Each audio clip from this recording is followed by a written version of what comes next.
हम किसी भी बक कन्वर्टर में हम आउटपुट वोल्टेज को कैसे डिसाइड करते हैं?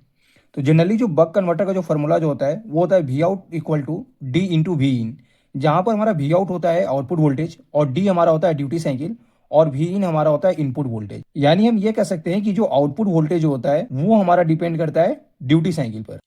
यानी हम कह सकते हैं कि अगर हमारा ड्यूटी साइकिल अगर हमारा इंक्रीज करेगा तो हमारा आउटपुट वोल्टेज भी इंक्रीज करेगा। उसी तरह से अगर हमारा ड्यूटी साइकिल डिक्रीज करता है तो हमारा आउटपुट वोल्टेज भी हमारा क्या होगा, डिक्रीज करेगा।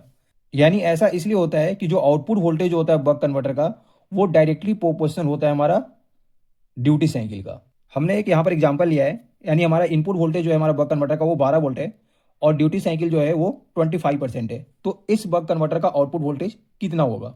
तो आउटपुट वोल्टेज का फॉर्मूला क्या होता है, V out equal to D into V in. यानी हम ड्यूटी साइकिल की जगह हमने 25% का जब निकालते हैं तो 0.25 आता है, तो 0.25 हमने रख दिया और वी हमारा कितना है 12। जब दोनों को इंटू करेंगे तो जो हमारा वी आउट आएगा वो हमारा कितना आएगा 3 वोल्ट। अब हमने इसी बक कन्वर्टर का हमने इनपुट वोल्टेज क्या था, हमने सेम रखा 12 वोल्ट, और हमने जो ड्यूटी साइकिल जो 25% था वो हमने 50% कर दिया। तो अब हमारा इस बक कन्वर्टर का आउटपुट वोल्टेज कितना आएगा? तो वी आउट इक्वल टू क्या होता है, डी इंटू वी इन। तो ड्यूटी साइकिल हमारा कितना है 50%, यानी 50% का हम कितना लिखेंगे 0.5, और वी इन हमारा कितना है 12। तो 12 वोल्ट हमने जब दोनों को मल्टीप्लाई करेंगे तो कितना आ जाएगा हमारा 6 वोल्ट। यानी हम कह सकते हैं कि जैसे जैसे हम ड्यूटी साइकिल हम इंक्रीज कर रहे हैं तो हमारा इस बक कन्वर्टर का आउटपुट वोल्टेज भी हमारा इंक्रीज कर रहा है।